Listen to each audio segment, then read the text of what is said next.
Hey there, I want to talk to you about the 5 steps that I've personally used in my own life to build wealth and have financial peace of mind. My name is Stephen Gardner, and today I'm with my son out here at the Bonneville Salt Flats on the border of Utah and Nevada. And it's kind of one of these cool wonders of the world where this is a dried up lake bed that has turned to salt.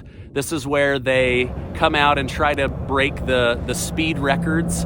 It's just a really beautiful place. But while I'm out here, I just wanted to tell you about the 5 steps that I personally have used to build wealth. And number 1 is you have to have an emergency fund. Okay.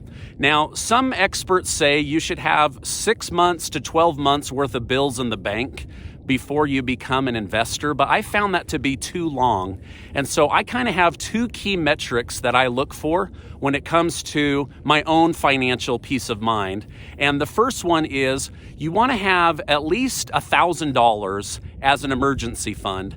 That way you don't have to go onto credit cards necessarily unless you want to get points and then pay it off. If something were to come up like what we've lived with right now with food shortages or losing a job, you want to have at least $1,000. And let me tell you, it gives you peace of mind to know that no matter what's going on, you've got $1,000 either hidden in your house or at the bank, but it's specifically earmarked for emergencies, okay? Now, the other key metric I look for is I would like to have at least 1 mortgage payment set aside or a rent payment set aside or 3 months worth of bills. Those are kind of some areas where if you had that, you would feel really good and really confident. Number 2 on my list is you want to get rid of all of your bad debt. So credit card debt, title loans, high interest rate on your car, things like that. By improving your credit and getting out of debt, it's going to completely change your life and the way that your money is able to flow in without flowing out to all of these areas that are taking interest and money away from your pocket. So if you have credit card debt, we want to get rid of that. If you have title loan debt, we absolutely have to get rid of that. And car loans, there is good debt, right? So having a mortgage, I think, is good debt. Having a rental property or debt that brings money back into your family, those are debts that you want to have. Number 3, you want to become a good saver. What you save matters most for most of your life. And here's what I mean by that. Let's say that you were able to set aside $300 a month, right? That doesn't sound like a lot to some people, but over the course of a year, that's $3,600 that you've set aside, right? There's your entire emergency fund. There's your peace of mind money, right? And then you can take some of that and start putting it to work. But what you save matters most. And so becoming a good disciplined saver has made a huge difference in my life, right?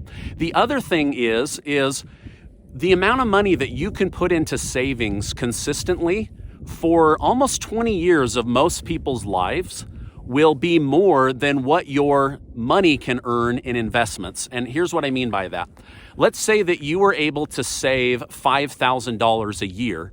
Well, you'd have to have $100,000 out at work in either real estate or the stock market or some kind of investment, earning a conservative 5% interest rate to get $5,000. So what's easier?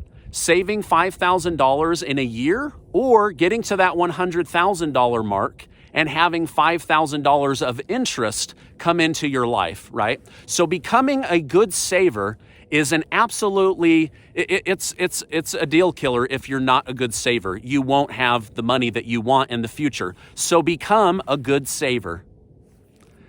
All right, I'm gonna show you around while I tell you about number 4, okay? Number 4 is you cannot save your way to wealth. At some point, you have to become an investor, whether that's with real estate, owning your own business, putting money into bonds or mutual funds or individual stocks or indexes or dividend-paying stocks like I like to do. You have to become an investor because at some point, You need the money that you've been disciplined to save to go to work for you, right? And what I like to do, and I take this from one of my very favorite financial books in the entire world, which is Richest Man in Babylon. And he says you have to look at your money like each dollar is an employee, right? You wouldn't let your employees just lean against the wall and do nothing.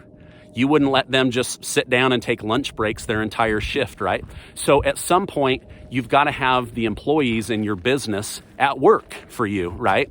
And that's what I mean by putting these dollars to work, whether it's in an investment account through Robinhood or TD Ameritrade or E-Trade. You have to put that money to work. It has to start earning compound interest, or else you're never going to get to the level of wealth you need in order to retire. So number 4 is, at some point, you have to become an investor. You have to take that money that you saved that's outside of your emergency fund, right? And you've got to put it to work. And on this channel, I'll be sharing more places where you can put that money to work. But principle number 4 of wealth is you have to take that saved money and you have to deploy it and put it to work and start earning compound interest. All right, now principle number 5 is, for most people, the fastest way to build wealth consistently is to move from being a renter to being a homeowner.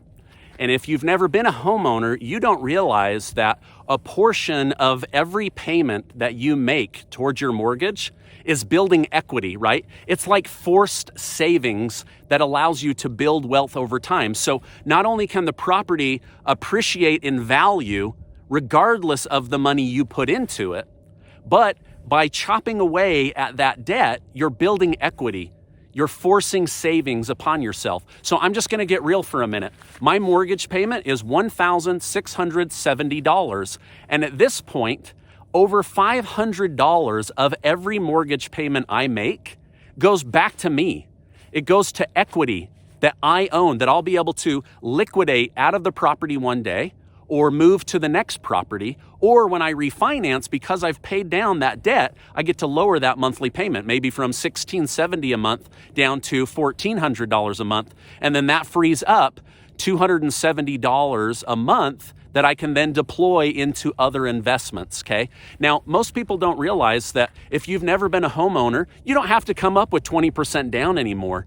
You can come up with, sometimes, depending on where you live, there are grants to get into a house. If you live out in the country, there's advantages to that. But in most cases, you need 3.5 to 5% down in order to get in. But wouldn't you want a portion of everything that you pay for the roof over your head to go to you and not to go to somebody else, okay? So not in all cases, but in most cases, owning a mortgage is going to help force additional savings in your life that will come back to bless you as a big chunk of equity down the road. So as soon as you're ready, move from renter to homeowner as quickly as you can. So these are my 5 principles to begin building wealth. And I hope you enjoyed this video. I enjoyed shooting it out here at the Bonneville Salt Flats. I'm gonna throw in one extra one, right? Number 6, that really helped catapult building my own wealth, and that's owning a small business, having some kind of a side gig, something where you can take capital and you can turn it into enterprise, right? Into some kind of a business, whether that's selling hats or shirts or starting a little bookkeeping company or selling things out of your house or doing some tiling work on the side, whatever it is, you can almost always make more money owning a small business than you can putting capital to work in the stock market. So that's principle number 6. That's just a bonus one that I wanted to throw in. Having some kind of home-based business or small business or gig work where you can put sweat equity, right? Your work outside of your employer or your own business to bring in additional revenue for you, your household, and your future. So anyway, I'm just going to show you a little bit around this place because most of you will never get to Utah and be able to see this in person. So I hope you don't mind this different style of video. Me out in the real world, just showing this off.